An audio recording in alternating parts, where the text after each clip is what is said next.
Alrighty everyone, so it's been a hot minute.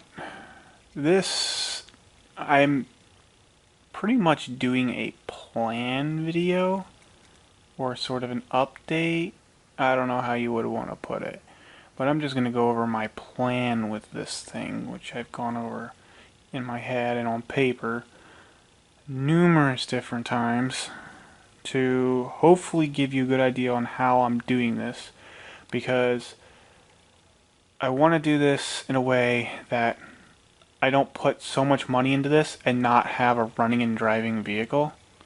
As of right now, it's partially, you can see, apart with no front clip, no bed's gone, but it still runs and drives. I can still put the key in it and start it right up and drive it right out of here. I don't have it that far apart.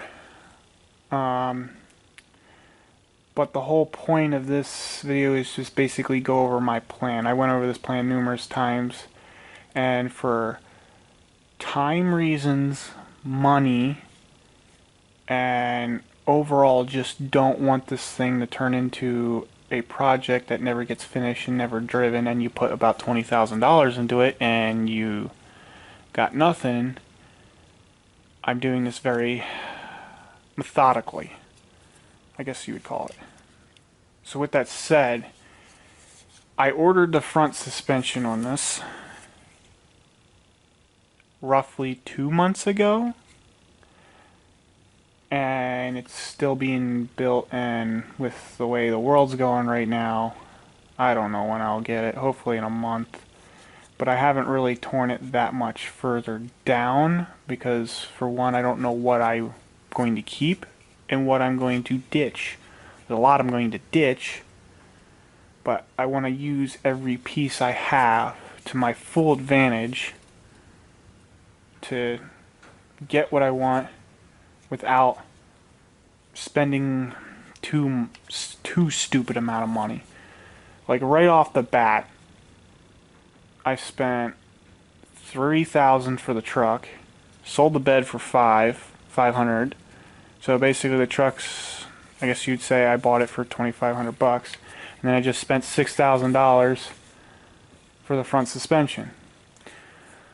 Now, with this being the A-arm front suspension, this front suspension is the same from '98 all the way up to 2011 in the Rangers. The Explorers, this was the same front suspension in '95 to '01 Explorers, and then the Sport Track from '01 to 2005, I think it was. They all have the same front end.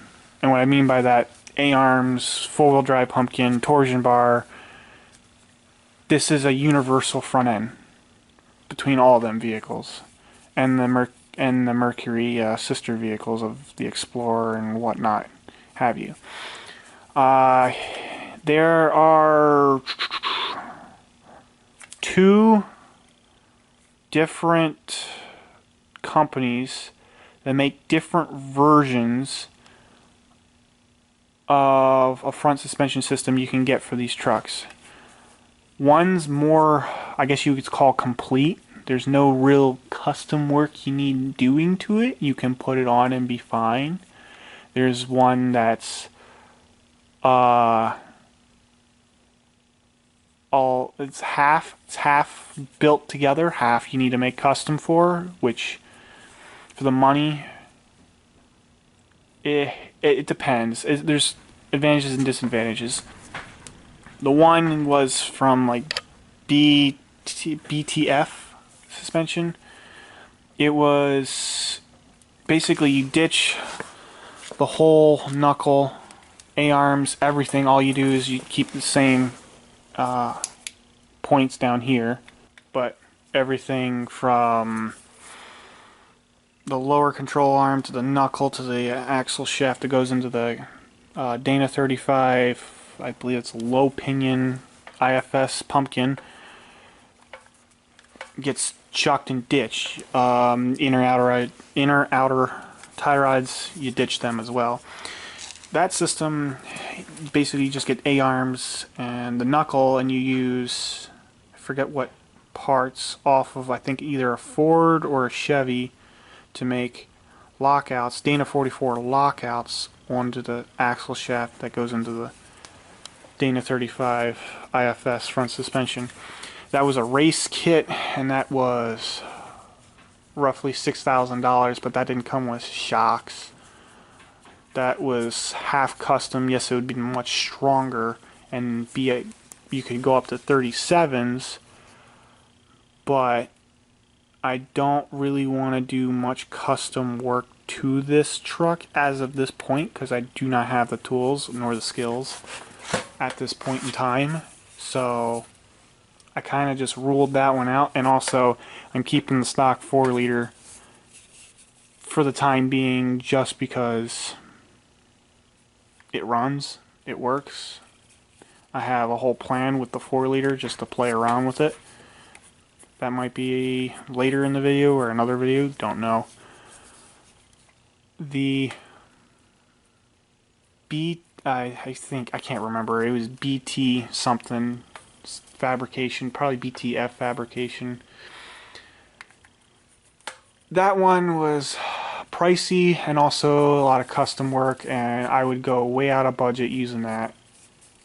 And like everything I budgeted in, without even like labor involved of someone else doing it and me trying to do it myself, it was getting kind of overwhelming and kind of way outside the realm of, can I do this in a feasible amount of time? And it pretty much turned into no. Maybe sometimes in the future, when I have more tools, more skills, and more space, I could, but for right now it just wasn't going to happen. So the front travel kit I got, that hopefully I'll get in roughly a month maybe, is from True Travel Dynamics. So instead of the race one from BTF give you like 18 inches of travel with 4-wheel drive, the one I got from True Travel is 16 inches, but you use stock knuckles. They give you coil buckets, and you added shocks and coilovers for so much money. It comes up to $6,000, but it's like a kit that's has everything there but bump stops.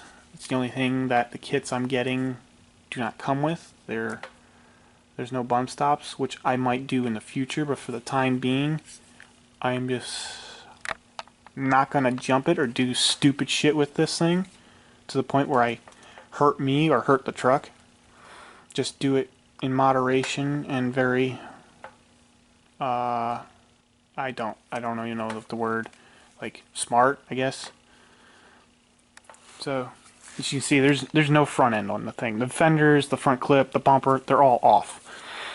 I haven't torn it completely down yet. Like I said, the front True Travel Dynamics kit will be pretty much all in one.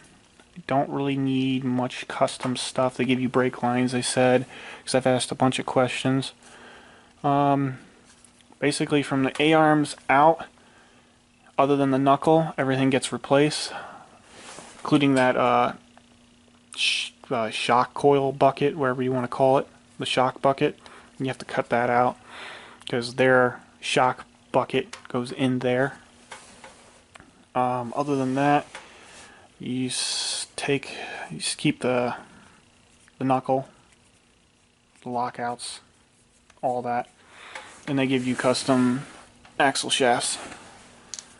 So for a price that gives you pretty much everything you need to start the truck to have on its front wheels and not have too much custom fabrication work, and get you something relatively really good for the size and weight of the truck, being a Ranger, this will probably outperform a Raptor in suspension numbers and ride, everything like that.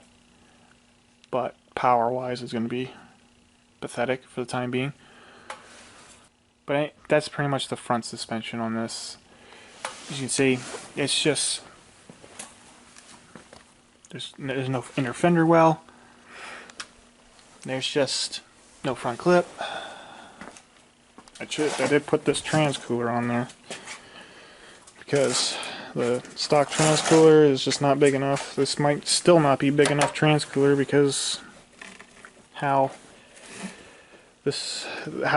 transmissions get hot with the Prerunner. But as you can see, the frame's pretty much clean. It's just oily. This engine leaks a shit ton of oil.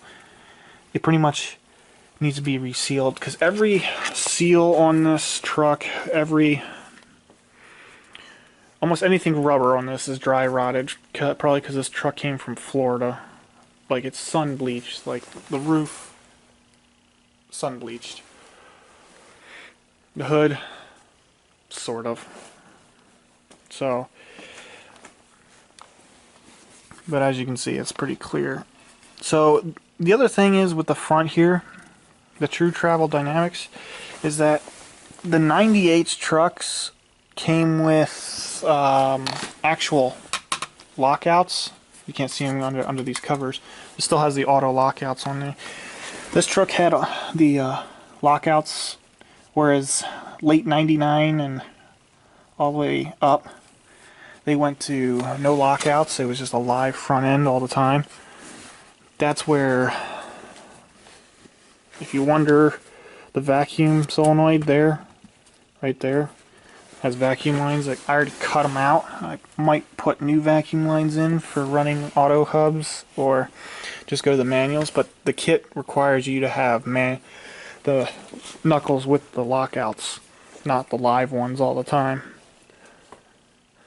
So that's kind of the front story or plan, just because it will work.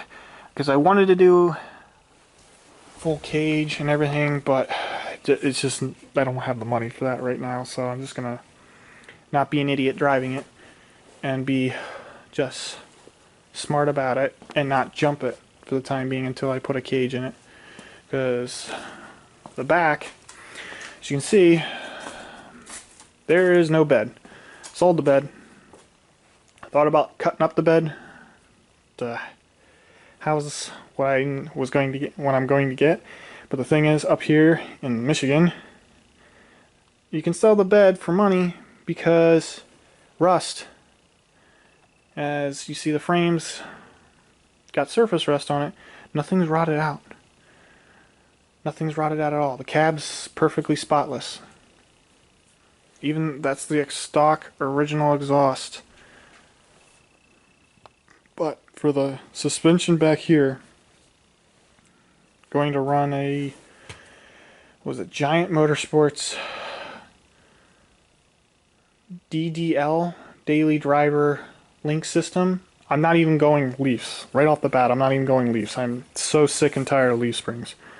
I'm just not going leafs. Right off the bat, I'm going to link it, but I'm using Giant Motorsports DDL kit, which you have the main links from the axle that goes all the way underneath the cab, and then same on the other side, but there's no upper link. They give you a track bar that goes from the one side, I think from the passenger side down to the driver's side of the axle, to keep it there, but there's no upper like link. There's no triangular link because I'm still using the stock gas tank. It's cheaper and easier to do that. I'm still using the stock PCM. The exhaust I'm going to be cutting off and it's going to be changing. It might terminate there. I might have it go up through the bed cage and then terminate back over there. Not sure. But they give you a bed cage. They're supposed to kind of keep the bed, but I'm not going to. I'm just going to space it up from where the bed bolted on and where it uses those bed bolts. Space it up like if there was a bed there, but not have a bed. And just make brackets to hold bed sides, but that would be later, and then that's why I put these on. This is just a trailer light. I don't even know what you call this, a T, because the harness for the bedside lights go into here. So I put these lights on that. This is just trailer lights, just in case I need to haul a small trailer with this. But other than that, it'll have bedsides on it eventually, but it probably will just look like this with a bed cage back here for the time being. And the rear end, this rear end's not staying. This is, even though the 8.8, this is the smaller 8.8 with I think 28 axle splines, and the tube's about 2.8 inches. This is the weaker of the 8.8s. You're going to get an 8.8 for an Explorer into here. And what they'll do is not only be beefier, but keep my same lug pattern, but also way more aftermarket stuff for me to use, and on top of that keeps the same width back here. The thing is, when I was talking with Giant Motorsports, said the trucks track better when the front end is wider than the rear, and Ford already does that right off the bat, and it's going to be even more like that because the front will be roughly 9 inches wider than the back, and the Explorer rear end is 1.5 - 2 inches wider right off the bat, and then some aftermarket parts I want to put into it would make it about another 3 inches wider. So the rear axle is still going to get wider with the 8.8 from the Ford Explorer, but it's not going to be as wide as the front, which will work out.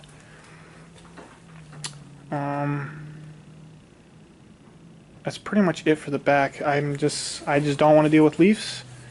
So like back here, the shocks will get chucked. This whole rear end will get chucked. The exhaust gonna get chucked. Parking brake cables chucked. I'll probably, like the brake line here, most of the brake lines get chucked. I'll probably extend this brake line to the track bar and then make it follow down the track bar, just so I don't have like 3 feet of brake line going from here to the axle. It'll just work out that way.